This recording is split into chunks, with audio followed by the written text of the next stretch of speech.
been putting work in, man. I ain't played a game in 8 months. Basketball is, my life, what I love, therapeutic for me, and I'm just, excited to be back. Morant scores! Brandon Ingram, vicious slam. Najee Marshall, and 40 points for Dame for the first time as a Milwaukee Buck. Paul gathers it in. Pocket three. Curry three. Oh!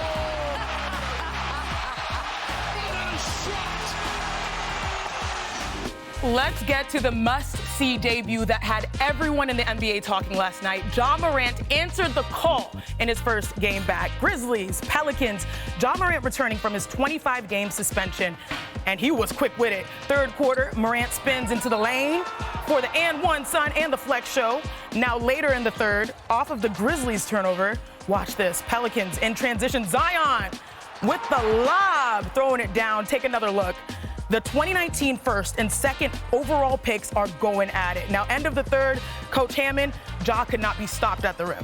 I mean, the way he gets to his spots is incredible. And after struggling actually in the first half, maybe shaking off a little bit of rust, I thought he came back, put that team on his back, and said, this is why I'm the man. Yep, for moments like this. Tied 109, drives and floats it in. And then a minute left, game tied again at 111, the acrobatic layup. But the Pelicans, they had an answer with a quick bucket on the other end. The game is tied again. Now under 10 seconds to play. Still tied. Wendy, what did you see on here? I see a guy who had one mission in mind. He was scoring that basket. He was going to spin right. 3 baskets in the last minute 30 where he had to go ahead, and this being the third one and the biggest one. And here's the huddle that set it up. Ja came up to me and asked me, he was like, you want to run a post up for Jaren? And I was like, no. Like, we about to get you the ball.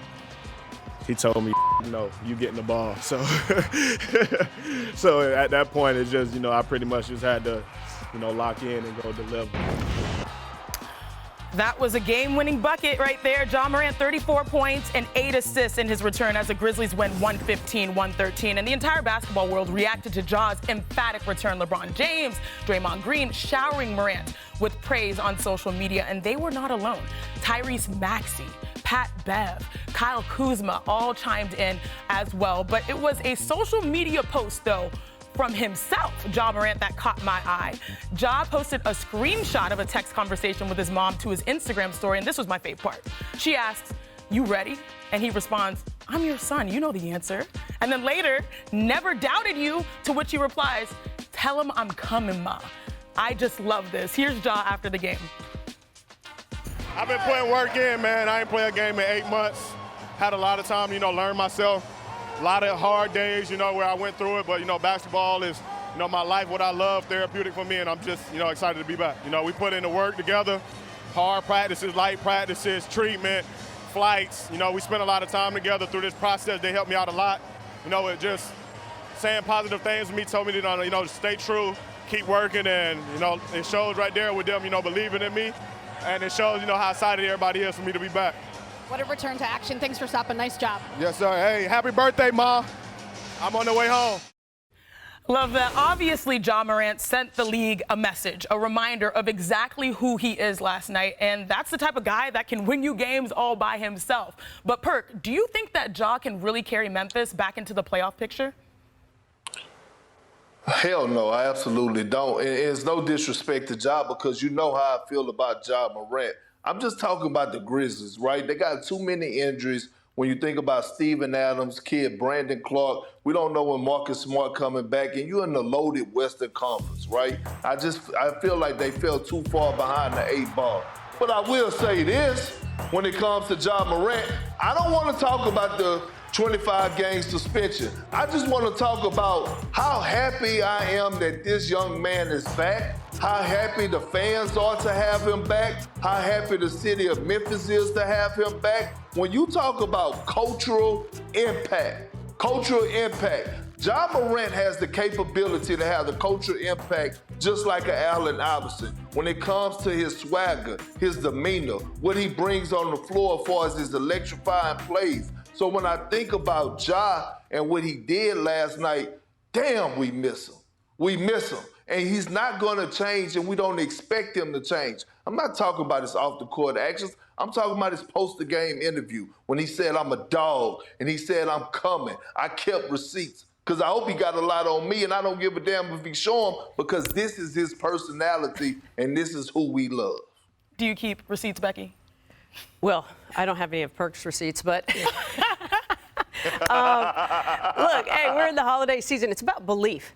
The belief that he instills just by his presence on the court is contagious. And you could see nobody wants him back more than his teammates, his city, the league. We like Ja on the court.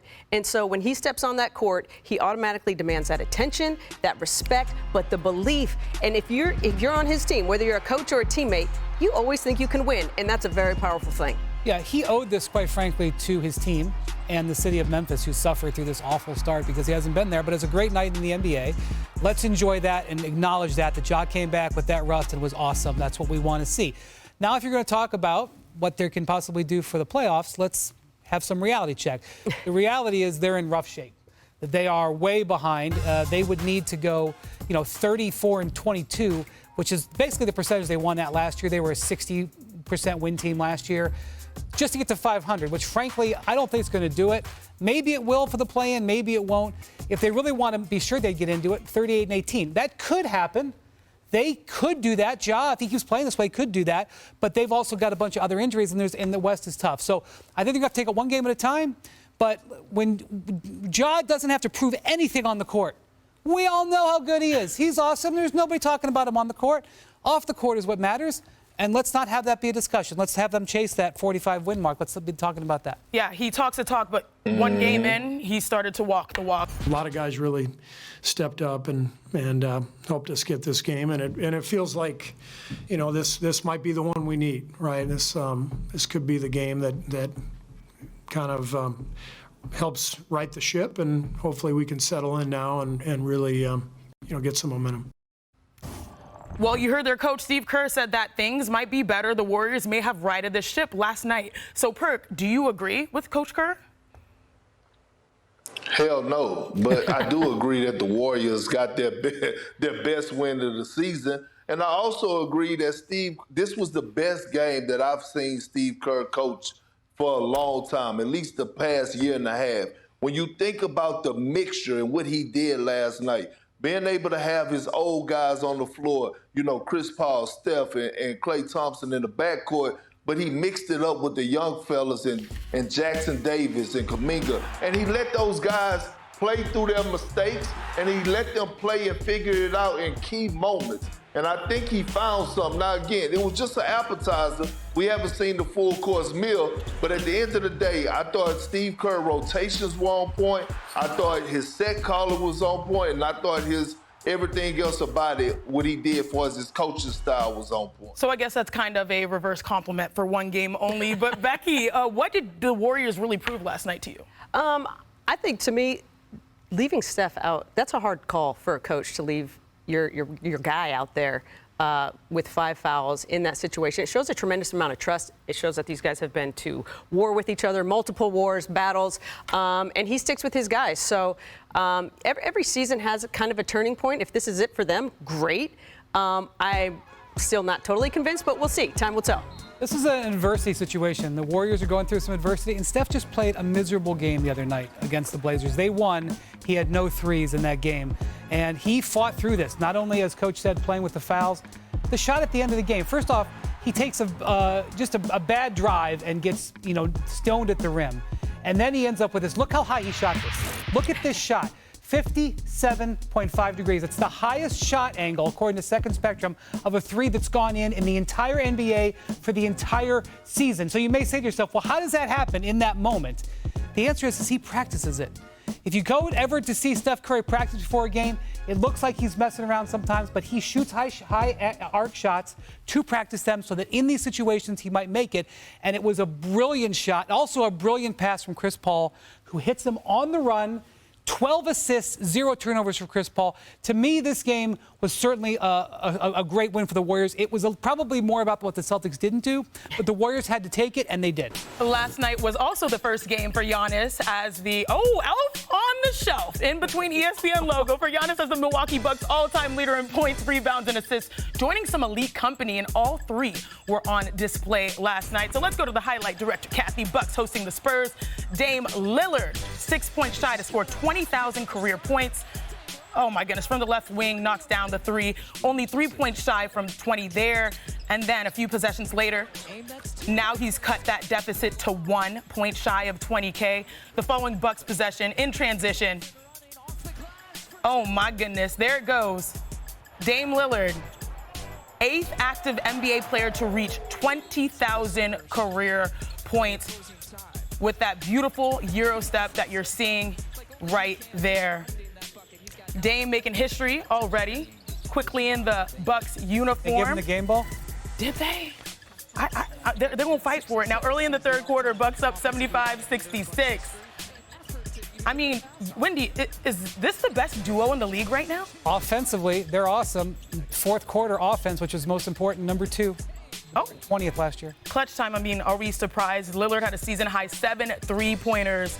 And so now we're in the fourth quarter. And after making the free throw that you'll see in a little bit, Lillard, that's his first time with the Bucks scoring 40 points. Bucks win 132-119, and the staff made sure that he got the ball. So that's our answer right there. Dame and Giannis are the third duo in Bucks history to each average 30 points per game over a span of 4 games, and the first to do so since 1978.